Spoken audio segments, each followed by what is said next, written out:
አስደሳች ዜና ልነግራችሁ ነው ለልጆች በሙሉ የ2018 ዩኒሴፍ የህፃናት ሩጫ ህዳር 13 ይካሄዳል። ሁላችሁም ልጆች ተጋብዛችኋል። በእለቱ እድሜያቸው ከ5 ዓመት በታች ከ8 ዓመት በታች እንዲሁም ደግሞ ከ11 ዓመት በታች ያሉ ልጆች በሙሉ ይሳተፋሉ። ዩኒሴፍ የልጆች ሩጫ ህዳር 13 ቀን ይካሄዳል። ሁላችሁም ተጋብዛችኋል። የቲሸርቱ ዋጋ 400 ብር ብቻ ነው። ታዲያ ቲሸርቱን ለማግኘት የት መሄድ አለባችሁ መሰላችሁ? ቦሌ የሚገኘው ዓለም ሲኒማና እንዲሁም ደግሞ ላምበረት የሚገኘው ታላቁ ሩጫ ቢሮ ይገኛል።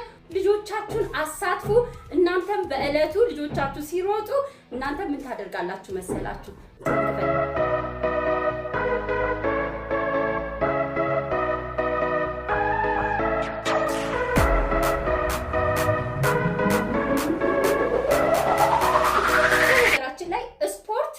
በአመት አንድ ጊዜ ብቻ የምናደርገው ሳይሆን ልምዳችን መሆን አለበት።